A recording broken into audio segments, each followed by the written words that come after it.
Decidí grabar un video de los eunucos, porque el anterior que subí tiene varias interferencias y veo que no le dan like, que no lo ven, porque daña susceptibilidades. Empezamos. El nombre eunuco aparece en la Biblia, en el Evangelio de Mateo 19:12, dicho en palabras de Jesucristo. Hace 2000 años, el nombre que se le daba a los maricones, gays, homosexuales de hoy, era eunuco. Así le decían los romanos a los afeminados. Pero esa palabra viene desde los griegos, que significa en griego guardián de cama. Y el empleo de eunucos se remonta 2000 años atrás, antes de Cristo, cuando las cortes orientales, cuando los hombres acaudalados de aquel tiempo tenían 7 mujeres, muchas mujeres, practicaban la poligamia y buscaban este tipo de personas para cuidar sus mujeres, pero que estuvieran castrados, ¿sí? Para que no hubiera el riesgo de que les usaran sus mujeres, ¿sí? Entonces, pero si estas personas se dejaban castrar, era porque eran gays, porque no tenían nada que perder, porque un hombre normal no se dejaría emascular. Y los eunucos pues son los mismos transexuales de hoy, nada más que en aquel tiempo se les decía eunucos, ¿verdad? Eunucos. Pero tanto los de hoy como los de antes se castraban, o sea, solo antes no existe la tecnología que hay hoy para que les pongan una vagina artificial, ¿verdad? Entonces, a veces le pregunto a ciertas personas religiosas, oye, ¿cómo le decía Jesucristo a los gays hace 2000 años ahí en la Biblia?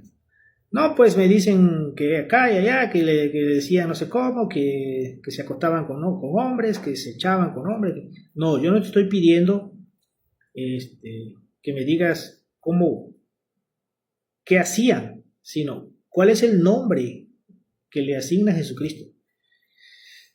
Y pocos saben porque, bueno, hace falta escudriñar más la Biblia, psicoanalizarla más, dejar de leerla a la letra muerta. Entonces, el nombre que le da a Jesús es eunuco. Entonces,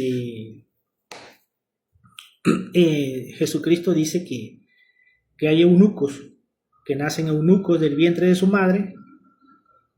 Sí, ese es uno. El 2, que hay eunucos que los hombres los vuelven eunucos ya de grande.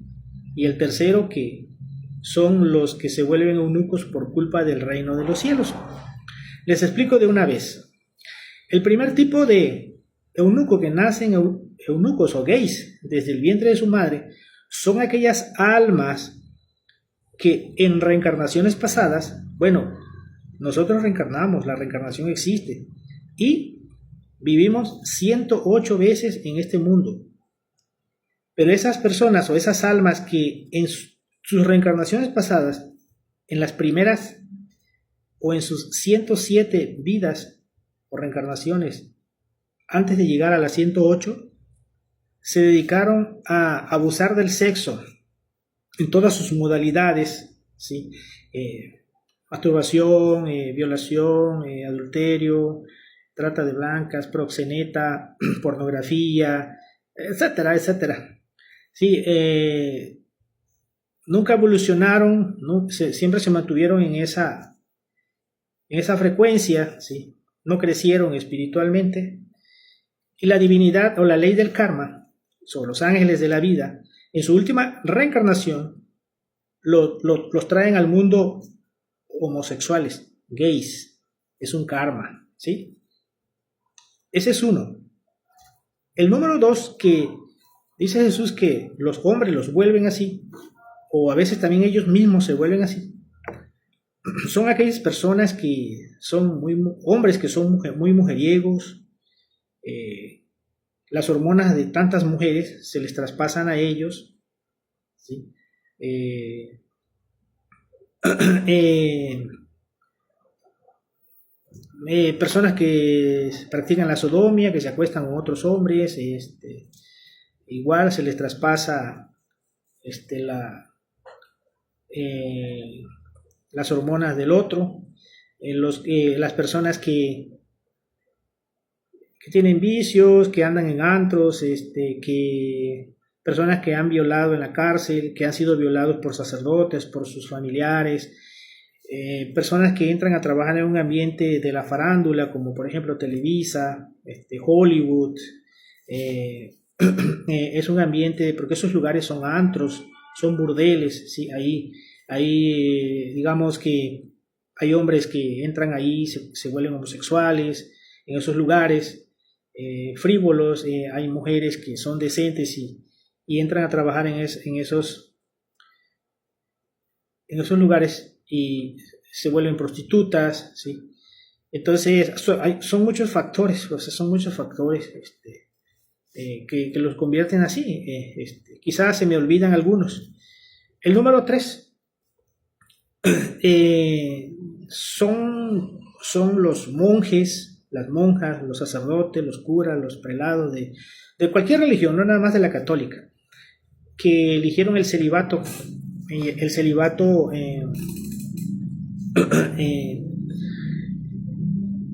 es ir en contra de la naturaleza, porque el celibato no viene de Dios, fue un invento de la Iglesia Católica.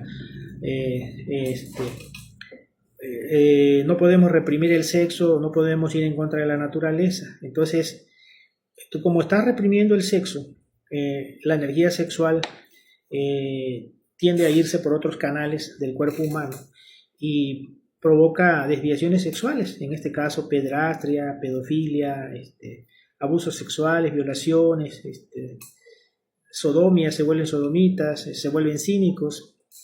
Los sacerdotes se ponen regordetes, algunos, otros raquíticos, enjutos. Eso lo trae el celibato. Y los sacerdotes producen con el celibato una energía que se llama energía venenosquiriana. Es como un fluido pernicioso, ¿sí? Una radiación negativa. Igual los actores del cine, porque ellos trabajan con fantasías y las fantasías les generan también ese tipo de energía. El sacerdote que dirigía la Inquisición en aquel tiempo en Europa se llamaba Tomás de Torquemada y era un sacerdote célibe y era cínico.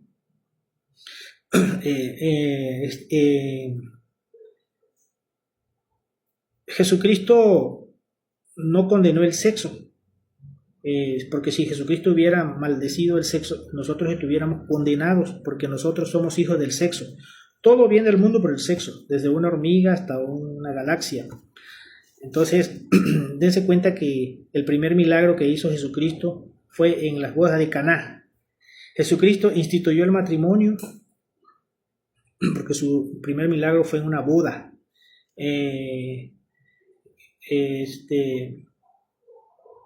Si Jesucristo hubiera maldecido el sexo, estuviéramos condenados, como les vuelvo a decir. Hay 3 tipos de sexo: el suprasexo, el infrasexo y el sexo intermedio. Entonces, esto lo desconocen los sacerdotes, los religiosos. Por eso piensan que el sexo nada más es uno y que es sucio y que es pecaminoso y que es un pecado y que es un tabú. No, eso no es. El suprasexo es el sexo sagrado para los iniciados, para los maestros, para los iluminados. Jesucristo tuvo esposa, fue María Magdalena, ¿sí? Y lo utilizó para fabricar el traje de bodas que dice la Biblia que hay que manufacturar para entrar al reino de los cielos.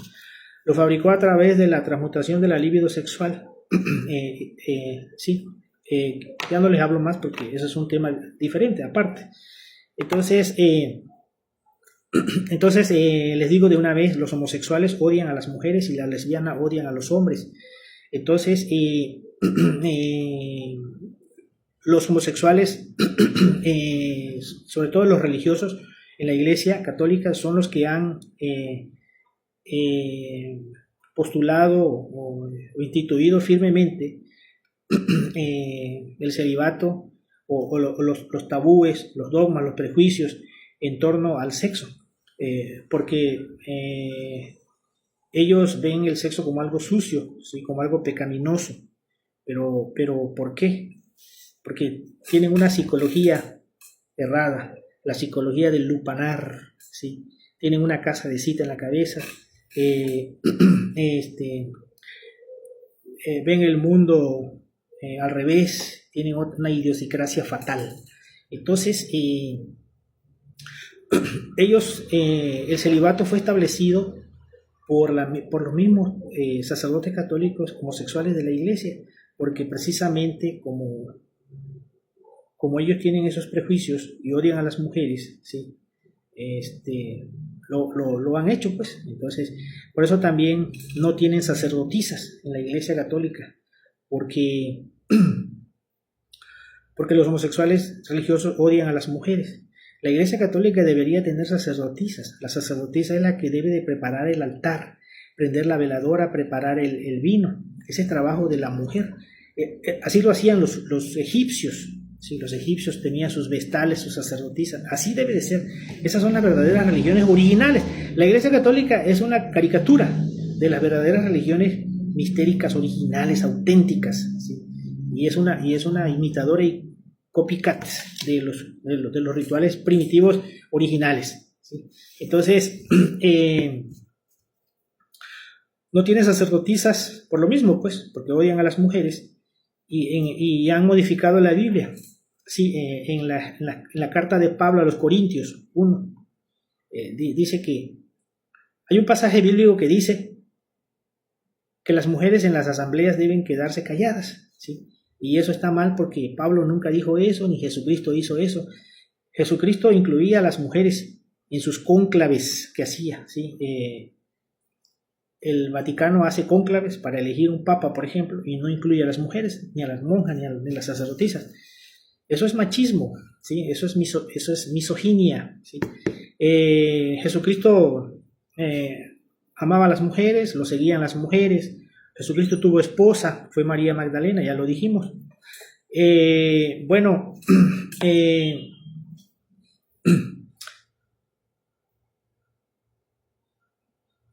Hablemos de Orígenes.